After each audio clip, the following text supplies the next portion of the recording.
Iya ya, ini salah satu challenge dari apa ya, project ya. Kebetulan waktu itu saya harus mengkoordinasikan tim itu baik yang existing maupun tim yang katakanlah bantuan, ya kan. Dia harus masuk dan speednya harus cepat ngikutin ritme yang existing kan, tim yang existing. Nah, biasanya saya ngakalinnya itu lewat kalau fresh grad mungkin saya lihatnya antara yang non IT sama yang dari IT.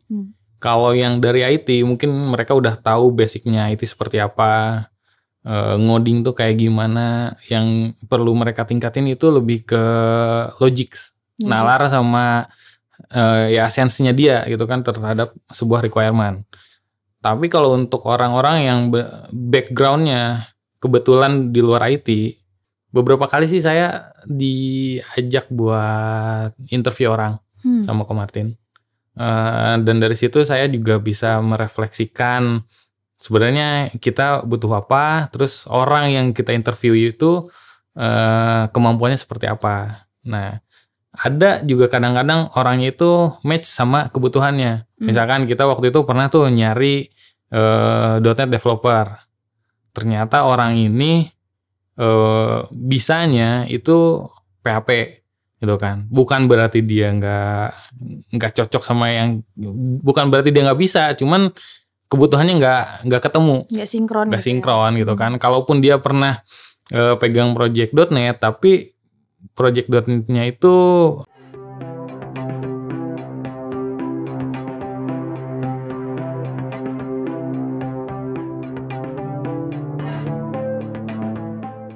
Hai Glyphs, ketemu lagi di Tech-Convo bersama aku Enda. Seperti biasa, di sini kita akan ngebahas seputar dunia teknologi. Dan pastinya aku nggak bakal sendirian karena kita akan ngobrol asik dengan narasumber kita yang sudah expert di bidangnya. Oke, di episode kali ini kita akan ngebahas mengenai perjalanan karir seorang web developer. Gimana sih perjalanan karirnya? Langsung aja kita ngobrol bersama Mas Reza. Hai Mas Reza, apa kabar? Hai, halo Mbak Enda. Nah, mungkin sebelum kita bahas lebih lanjut tentang web developer, para Glyphs di sini pasti udah kepo nih. Sebenarnya Mas Reza ini siapa sih dan jabatannya di Indocyber itu sebagai apa? Mungkin untuk Mas Reza boleh memperkenalkan dirinya, Mas? Ya, oke. Di sini saya sebagai web developer, software engineer dari spesifiknya di timnya Ko Martin ya. Oh, jadi tim Ko Martin web developer ya, Mas? Ya. Itu awal masuk di Indocyber memang web developer atau gimana? Iya, dulu saya sama Ko Martin dijelasin kalau ada opportunity nih untuk masuk di sebuah project yang di sana tuh saya berperan untuk membuat integration-nya. Karena memang di project itu banyak sekali membutuhkan integration. Jadi saya tertarik untuk itu dan akhirnya berlanjut terus. Seperti itu sih. Oh, berarti di Indocyber kira-kira udah berapa lama sih, Mas? Baru 4 tahun kurang lebih. 4 tahun. Berarti dari awal sampai 4 tahun sekarang ini memang megang web developer ya? Iya. Oh, oke. Itu dulu Mas Reza belajar IT memang otodidak kah atau kuliahnya IT gimana, Mas? Kebetulan kuliah saya IT. Oh, kuliah IT. Itu pertama belajar IT itu pakai bahasa pemrograman apa, Mas? Dulu belajarnya awal banget tuh HTML. HTML. Softwarenya kalau nggak salah tuh Dreamweaver, Adobe Dreamweaver. Lama banget. Oh, udah lama banget. Jadi itu kan perjalanan karirnya udah 4 tahun. Iya. Jadi selama 4 tahun ini bahasa pemrograman yang Mas Reza kuasai udah berapa macam gitu, Mas? Atau berkembang seberapa jauh gitu? Fokusnya kebetulan di sini fokusnya di .NET. Cuman untuk beberapa bahasa lain saya pernah belajar untuk Swift-nya, untuk mobile, iOS native, sama PHP juga pernah. Cuman ya itu kalau nggak dipakai ya lupa. Keren harus banget ya. dipakai ya. Iya. Terus Mas Reza ini selama bekerja di web developer ini kan udah 4 tahun nih, udah lama banget ya. Pasti Mas Reza melihat beberapa perkembangan teknologi di bidang web ini kan. Itu boleh diceritain nggak, Mas? Kira-kira perkembangannya ini yang paling jauh nih di bidang apa? Terus gimana cara Mas Reza mengikuti perkembangan itu gitu? Ya, kalau saya lihat sekarang tuh lebih ke AI ya. AI itu bahkan kita kalau di satu kasus kita nggak tahu query atau yang benernya kayak gimana, itu AI bisa benerin query kita gitu kan, untuk dapetin yang terbaiknya seperti apa. Lalu kalau di pengembangan softwarenya itu sekarang kita bukan sekarang sih, dari sejak beberapa tahun lalu juga kan udah kenal microservice kayak gitu.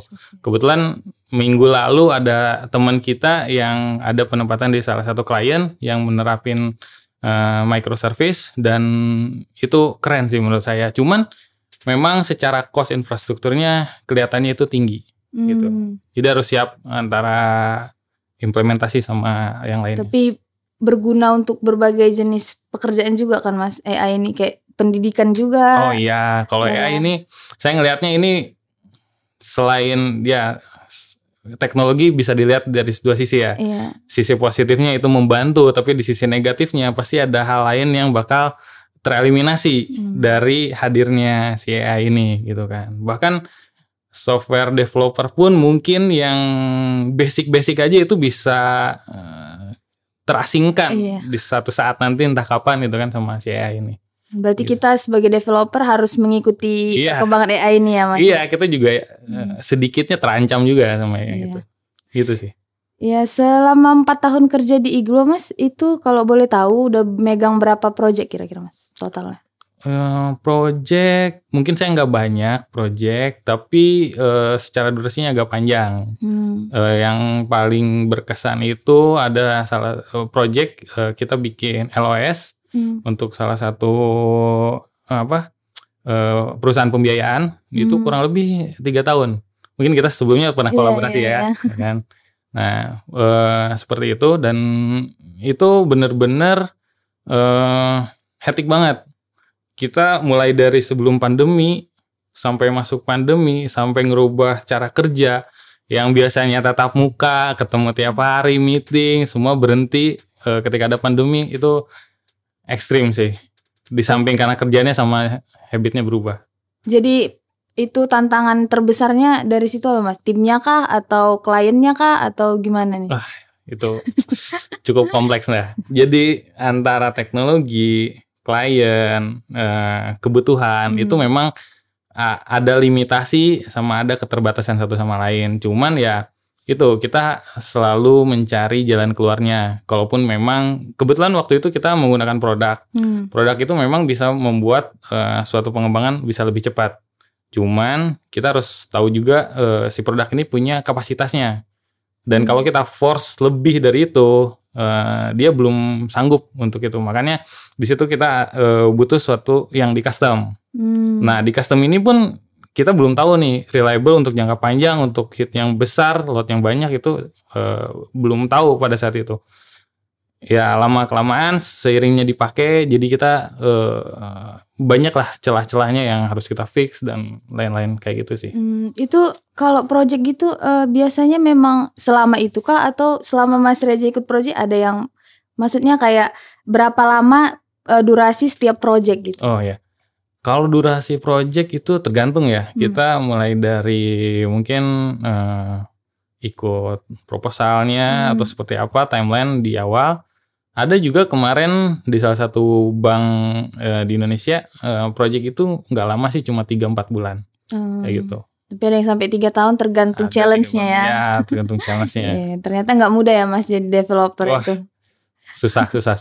Ya itu kliennya kan udah banyak ya Mas. Itu apakah dari Indo aja atau ada yang dari luar mungkin gitu? Oh iya, kebetulan kalau yang saya pegang itu Indonesia. Cuman berhubung kita menggunakan platform low code, platform ini dari luar kebetulan. Ini challenging juga, refer ke project yang tadi. Itu kita prinsipalnya dari Thailand. Seperti itu. Dan kebetulan sekarang juga ongoing kita ada kerjasama bareng prinsipal dari India. Nah tantangannya ini di bahasa nih. Ini buat teman-teman yang masih muda nih, yang mungkin baru belajar. Jadi nggak cuma hard skill doang, kita bisa ngoding, kita tahu bahasa pemrograman banyak, tapi soft skill tolong ditingkatkan. Sangat penting. Iya, itu penting banget, Terutama serius. bahasa Inggris pasti ya. Bahasa Inggris asli. Atau menggunakan bahasa Thailand juga gitu. Enggak. Lebih ke aksen ya. Kita bisa bayangin orang Thailand ngomong bahasa Inggris dengan aksennya. Begitupun orang India. Itu kan apa ya, kedengarannya kita nggak kurang familiar di telinga kita kan. Iya. Nah seperti itu. Jadi ya wajib lah bahasa Inggris. Menarik banget ya pembahasan kita ini. Ya lanjut Mas. Untuk Mas Reza sendiri, pasti selama bekerja ada ketika up and down gitu ya kan. Mas Reza sendiri punya role model nggak untuk improve skill Mas Reza selama berkarir? Oke. Kalau role model ada beberapa. Cuman yang paling saya ingat kata-katanya itu dari ayah saya. Singkat sih, nggak spesifik untuk untuk web atau untuk kerjaan, tapi kurang lebih kata-katanya seperti ini. Kita itu kalau bisa itu jangan bergantung sama orang lain. Nah, ini emang sedikit ya, cuman ini saya coba aplikasikan di setiap keseharian gitu kan, supaya kita nggak tergantung sama orang lain. Pada dasarnya kita harus responsible lah sama apa yang kita lakukan. Gitu. Apalagi di dunia profesional, dunia pekerjaan. Seperti itu sih. Jangan bergantung sama orang lain gitu ya. Oke. Mungkin banyak teman-teman Glips di sini Mas yang pengen terjun di dunia IT. Khususnya mungkin anak-anak yang bukan jurusan IT gitu. Menurut Mas Reza bisa nggak sih atau ada nggak sih kesempatan buat mereka untuk join di bidang IT gitu walaupun mereka bukan jurusan IT? Iya. Sekarang belajar IT itu relatif mudah ya. Kita banyak platformnya kayak Udemy, bisa belajar otodidak juga di beberapa web, atau juga kita bisa join di di katakanlah bootcamp gitu kan, yang memang menggembleng orang-orang yang baik itu dari yang asalnya IT maupun bukan. Saya juga pernah punya tim. Kebetulan dia lulusan statistika. Dia udah selesai S1, selesai S2 juga, tapi kalau nggak salah dia jurusan matematik sama statistika kalau nggak salah. Dan dia kebetulan join di Iglo ini lewat jalur bootcamp. Dan dia ya bisa sih, kayak gitu sih. Yang penting tuh banyak latihan, banyak praktis gitu kan. Jadi kalau udah tahu, sebisa mungkin sering diulang gitu kan. Karena balik lagi yang tadi, kalau nggak dipakai lupa ya. Ngalamin ya? Iya ngalamin. Jadi menurut Mas Reza bootcamp itu sangat berpengaruh sama untuk meningkatkan skill seseorang di bidang dunia teknologi gitu ya kan Mas. Nah mungkin aku mau nanya nih Mas, menurut Mas Reza dari bootcamp ini insight apa aja yang kita dapat gitu? Oh ya, bootcamp ya. Kebetulan di sini memang kan ada bootcamp ya, kita tahu. Kebetulan saya tidak melalui jalur bootcamp. Cuman beberapa teman saya memang yang melalui jalur bootcamp ini oke. Maksudnya oke itu dalam hal pemahamannya itu bagus. Karena setahu saya ketika masuk di bootcamp itu latihannya sering banyak, terus materinya pun fokus gitu. Entah itu di 1 atau 2 bahasa yang mereka pelajari gitu. Oh berarti bootcamp itu bukan cuma dasarnya doang Mas, ada belajar bahasa pemrograman lain gitu ya? Iya, bahasa HTML, CSS dan segala macam gitu. Iya, bahkan ada juga yang fokus ke bahasa pemrograman .NET, ke C#, atau ada juga yang ke Java, setahu saya seperti itu.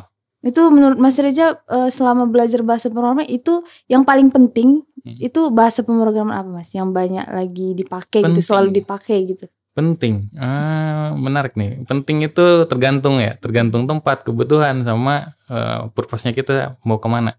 Tapi kalau saya coba lihat beberapa tahun terakhir ini dari Geek4Geeks, itu yang selalu nempatin urutan teratas itu JavaScript. Ya kan? Memang di situ C# ada di 2021 itu dia urutan ke-7, 2022 urutan ke-6, 2023 sekarang urutan ke-5. Nah, tapi di luar dari itu JavaScript itu selalu ada di 3 teratas. Kurang lebih seperti itu. Berarti yang paling gimana ya, harus dipelajarin gitu Iya, ya. sama Java ini script. konsep OOP, Object Oriented. Oh iya tahu. Itu penting sih. Seperti itu. Nah, Mas Reza kan udah beberapa kali nih di project. Terus yang aku mau tanya nih Mas, kira-kira di project ini Mas Reza itu berperan sebagai apa? Oke. Sebenarnya peran saya ada beberapa, relate ke pembahasan yang tadi untuk project di awal yang mau nyusun beberapa integrasi dan lain sebagainya.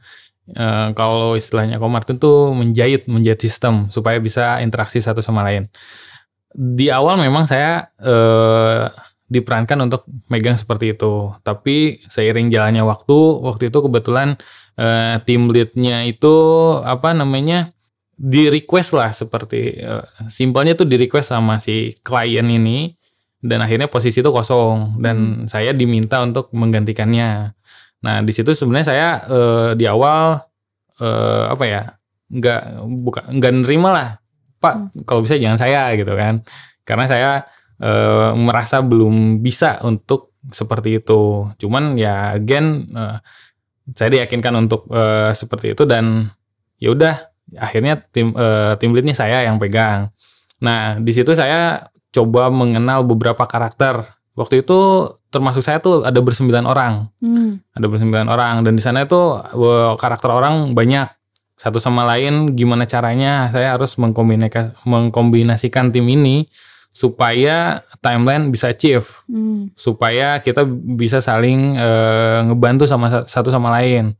Nah, tantangannya megang tim kayak gini, ini kalau misalkan ada satu misalkan yang berhalangan, atau satu yang misalkan loadnya terlalu banyak, di satu sisi ada tim yang pekerjaannya kebetulan udah selesai. Nah, saya sebisa mungkin harus bisa saling switch atau saling nge-rolling gitu. Apalagi kalau orang itu mau leave, mau cuti, dan ada orang lain yang harus bisa menggantikan. Jadi harus pinter-pinter ngatur orang sih di situ. Berarti sebagai tech lead ini kerjanya mengatur jalannya project ini. Iya, selain tasknya itu memang bisa deliverable gitu kan, dan memahamin apa sih yang mau dibangun sama si sistem analis kita ini, kayak seperti itu. Pernah nggak sih Mas selama di project itu kayak udah berjalan nih UX-nya, tiba-tiba di tengah berubah gitu? Wah, sering. Itu sering sekali Anda. Saya mungkin juga ngalamin. sama ya, ngalamin ya. Cuman ya balik lagi, kita nggak bisa bilang langsung enggak sama klien gitu kan. Itu mungkin bad experience buat mereka. Cuman kita bisa bilang diplomatis, mungkin kita bisa diskusikan dulu di internal, atau kita bisa tampung dulu gitu kan. Setelah itu kita bisa meeting internal untuk di feedback balik ke si klien. Mungkin sama lah ya. Ya sama, seperti itu. Sama. Nah itu kan berubah tuh UX-nya di tengah-tengah. Itu tuh sikap Mas Reza pertama kali sebagai tech lead gimana tuh? Ya sebisa mungkin saya memfilter di awal ya, karena kita udah punya timeline, kita udah punya task to do-nya seperti apa. Ini kalau ada misalkan sisipan, ya kita pasti kerjakan. Cuman kan konsekuensinya di waktu. Nah, apakah ini bisa diterima atau enggak? Nah, biasanya yang udah waktu berakhirnya selesainya itu tetap, ya kan? Tapi tasknya ini bertambah. Paham lah maksudnya kan, seperti itu. Nah, cuman ya itu mau nggak mau tetap kita harus kerjakan. Tapi kita diskusikin dulu sama si PM-nya. Kalau misalkan itu accept, ya kita lanjut. Ya seperti itu sih. Berarti banyak banget ya masalah yang berkesan di project ini ya. Ya mungkin ada pengalaman lain Mas yang lebih berkesan lagi di project gitu. Mungkin pengalaman lucu atau pengalaman yang lebih heboh gitu. Apa ya? Boleh dibagi. Mungkin saya pernah waktu itu kebetulan kliennya itu di BSD ya. Saya pakai kereta berangkat dari Palmerah. Terus saya kondisi waktu itu hujan, jadi berangkat tuh pakai celana pendek. Nyampe tempat, wah, saya lupa bawa celana panjang. Tapi ya untungnya di hari itu nggak ada meeting sama klien. Dan kalaupun ada meeting sama klien, saya udah bilang saya bakal minjem celana teman saya. Karena kebetulan ukurannya sama lah. Jadi sampai minjem celana temen ya Mas, biar projectnya berjalan dengan baik. Mantap.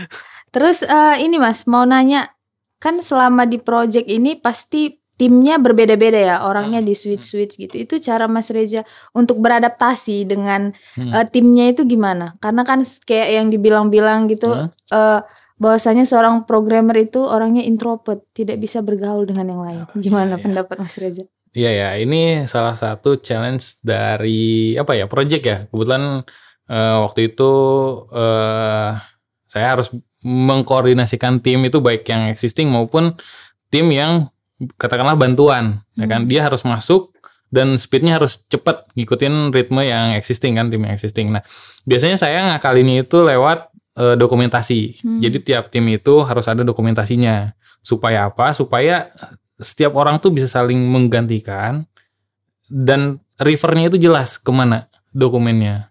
Dan ini nggak berlaku untuk tim yang baru atau tadi yang switch orang atau seperti apa, rotasi gitu kan. Ini berlaku untuk semuanya seperti itu. Tiap modul, tiap bagian, misalkan ada yang pegang API misalkan, atau ada yang pegang form-nya, seperti itu. Berarti harus ada dokumentasinya. Berarti kalau di switch gitu setiap developer harus tahu kerjaan developer lainnya gitu ya Mas? Iya, kalau saya waktu itu minimal tahu 2. Misalkan modul ada banyak nih, jangan sampai satu orang tuh cuma tahu 1 doang. Minimal dia bisa 2 atau 3 modul dalam satu rangkaian itu kan, supaya bisa saling menggantikan tadi. Tapi menggantikannya itu tetap ada batasannya. Enggak satu orang megang ada 9 modul semuanya harus tahu ya, enggak gitu juga. Karena kan itu berat lah ya, harus bisa deep, apalagi sampai tahu bisnisnya seperti itu. Selama project ini kesulitan apa sih yang pernah Mas Reza alamin gitu, yang paling berat? Kesulitan mungkin lebih ke menghadapi user, ya kan, menghadapi user itu satu tantangan tersendiri. Apalagi misalkan kita tahu apa yang kita deliver ini kemampuannya sejauh mana, tetapi si user meminta sesuatu yang memang di luar kemampuan si produk ini misalkan. Itu memang harus challenging, challenging banget. Dan biasanya saya mengantisipasinya itu dengan koordinasi ke superior di kantor tentunya kan. Dan habis diskusi biasanya saya feedback ke PM, kebalik untuk di-deliver ke klien. Paling itu sih. Okay. Mungkin banyak Glips di rumah yang pengen terjun nih Mas untuk bekerja di dunia IT. Ya kan, menurut Mas Reza nih sebagai seorang developer, apa sih yang harus dimiliki seorang fresh graduate untuk bisa terjun di dunia IT ini? Kalau fresh grad mungkin saya lihatnya antara yang non IT sama yang dari IT. Kalau yang dari IT mungkin mereka udah tahu basicnya IT seperti apa, ngoding tuh kayak gimana. Yang perlu mereka tingkatin itu lebih ke logics, nalar sama sense-nya dia gitu kan terhadap sebuah requirement. Tapi kalau untuk orang-orang yang background-nya kebetulan di luar IT, itu bisa mulai dari mempelajari hard skillsnya dulu. Misalkan dia mau fokus ke bahasa pemrograman apa, dia minatnya kemana, dia minatnya ke web, dia minatnya ke mobile. Nah, dia tentuin dulu itu satu, lalu dia cari tahu untuk buat itu tuh perlu apa, ya kan? Nah, dari situ dia bisa belajar. Nah, belajarnya pun banyak metodenya. Bisa lewat otodidak, bisa lewat lembaga-lembaga, atau mungkin bisa lewat training, seperti itu. Lewat bootcamp Indo Cyber pastinya ya Mas? Tentu. Ya. Nah mungkin Mas, para Glips di rumah nih masih bingung. Sebenarnya tech lead itu apa sih dan kerjaannya ngapain aja, job desk? Oke. Waktu itu kebetulan kita harus harus memahamin scope project sama interaksi dengan sistem analis. Karena kan dari sistem analis itu dia ngedesain apa kebutuhannya user, lalu ditangkap sama sistem analis. Sistem analis itu bikin desain sistemnya. Nah, dari situ didiskusin dengan teknis. Kebetulan di situ peran tim lead sangat dibutuhkan. Apakah suatu request itu suatu desain itu bisa diimplementasi oleh sistem atau tidak. Kalaupun tidak, kita harus bisa ngasih alternatif.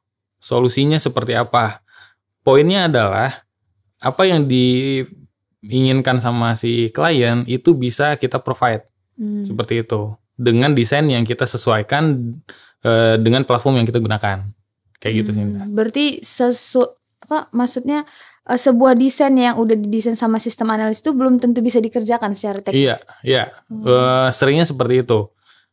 Kadang-kadang kan sistem analis pun tidak terlalu mengerti dengan cara menggunakan si produk ini, gitu kan. Nah dari situ kita harus bisa ngasih tahu, kalau mau seperti ini di kita bisa, cuman caranya berbeda, bukan seperti itu tapi seperti ini. Jadi saya harus bisa menjelaskan juga itu ke si sistem analisnya. Seperti itu sih. Berarti Mas Reza ini sebagai tech lead itu menjembatani antara SA dengan programmer gitu ya. Iya, dan di situ juga banyak hal yang perlu jadi considerationnya kita kan, selain misalkan apakah performanya bagus. Kalau misalkan harus di custom itu costnya seperti apa? Cost di sini waktu. Apakah worth it nggak dengan request yang ada tapi waktunya misalkan teks 2 minggu, sedangkan kita punya timeline tuh mepet. Nah di situ juga bukan berarti kita nggak bisa ngasih, tapi kita ada nggak resource-nya gitu kan. Oke lah waktunya disetujuin, orangnya ada nggak gitu kan. Nah di situ juga kan misalkan kita request orang baru masuk, gimana caranya buat adaptasi sama kerjaan existing supaya jalannya cepat. Nah itu tantangan-tantangan yang mungkin di luar teknis ya. Iya. Di luar sekedar ngoding bener atau salah, error atau enggak error gitu kan. Seperti itu sih. Pernah gak sih Mas kalau misalnya udah didesain nih sama SA, udah disetujuin timelinenya, ternyata timelinenya lebih. Maksudnya kayak di project ini timeline yang disediain ini kurang gitu. Pernah gak? Pernah sih. Terus itu gimana tuh Mas? Cara ngatasinnya? Ngatasinnya ya mungkin kita harus bisa kerja efisien. Terus kita juga komunikasiin sama PM. Kalau misalkan timeline di awal yang di set itu pekerjaannya berbeda dengan yang sekarang kita hadapin. Misalkan waktu di set itemnya itu misalkan ada 3, tapi setelah kita breakdown lebih dalam lagi ternyata ada 5 item, di mana 2-nya itu bukan item-item yang simpel gitu kan, yang butuh waktu untuk pengerjaannya. Nah di situ peran tech lead juga mungkin di situ berperan kalau misalkan di project itu ada tech leadnya untuk mengkomunikasikan sama si PM-nya. Gimana nih caranya? Biasanya kita kalau nggak nambah orang gitu kan, biasanya memaksimalkan apa yang ada.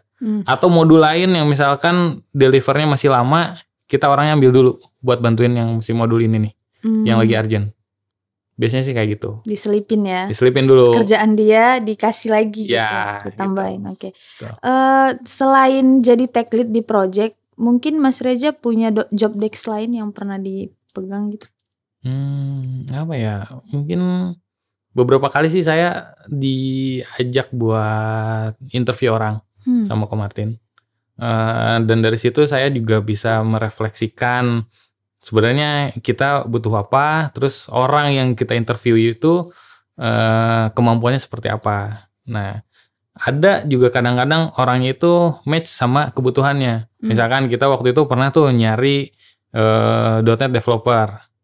Ternyata orang ini bisanya itu PHP gitu kan. Bukan berarti dia nggak cocok sama yang, bukan berarti dia nggak bisa, cuman kebutuhannya nggak ketemu, nggak sinkron gitu kan. Kalaupun dia pernah pegang project .NET, tapi project .NET-nya itu masih terlalu basic gitu kan. Dia expertnya di bidang yang lain gitu.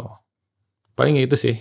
Interview ini ya, fresh graduate atau ada pengalaman tuh dia Mas? Fresh grade ada, yang udah experience juga ada. Cuman ya beda lah ya antara yang fresh grade dan yang pengalaman. Ya mungkin dari cara menjawabnya, dari dia pernah ngapain itu, kita juga bisa nilai lah dari situ. Selama nginterview gitu Mas, ada nggak sih Mas Reza ketemuin yang aneh gitu, yang lucu gitu, yang berkesan? Apa ya yang lucu? Oh, pernah nih. Waktu itu minta tes coding. Tes coding. Lalu dijadwalkanlah sore hari. Ternyata 1 jam sebelumnya si kandidatnya nge-WhatsApp tim rekruter kita kalau dia mengundurkan diri. Aneh ya Mas, ngapain daftar gitu ya? Iya, kita juga nggak tahu itu penjelasannya gimana, tapi ya udahlah, mungkin bukan jodohnya gitu kan untuk dia sama bareng. Kayak gitu sih. Terakhir nih Mas, sekarang kan lagi banyak ya temen-temen Glips di rumah mungkin pengen terjun di dunia IT gitu. Kira-kira skill yang mereka harus punya untuk bisa menjadi seorang developer itu gimana Mas? Skillnya yang harus dia punya, satu sih sense dulu ya. Sense terhadap apa yang kita bikin. Jangan sampai kita cuma tahu kita bikin forms, katakanlah kita bikin forms tapi nggak tahu ini maksudnya kemana.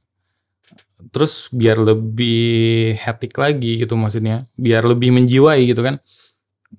Kalau saya pribadi, saya biasanya bikin sesuatu ngasih ke orang itu agak segan kalau ngasih dalam kondisi yang masih rentan error, katakanlah seperti itu. Jadi coba berpikir kita sebagai penggunanya gitu, supaya apa yang kita bikin kita tahu flow-nya, kita tahu digunakan dari usernya seperti apa gitu. Berarti sense yang dibutuhkan gitu. Iya, sense-nya selain ya jelas hard skill ngodingnya, thinkingnya, logicalnya itu penting sih. Seperti itu. Oke.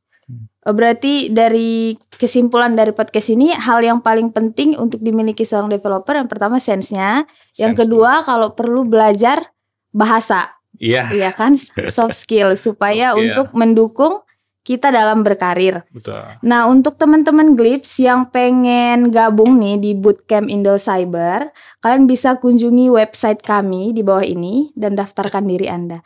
Oke, kayaknya cukup buat pembahasan kita kali ini ya Mas Reza. Thank you banget buat Mas Reza karena udah meluangkan waktunya untuk datang di TechConvo.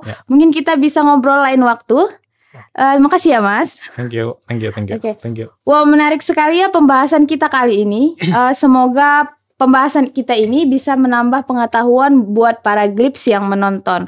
Untuk itu jangan lupa subscribe dan nantikan episode-episode selanjutnya dari kami. Dan juga jangan lupa follow Instagram kami dan kunjungi website kami di bawah ini. Thank you Glips. Bye. Bye.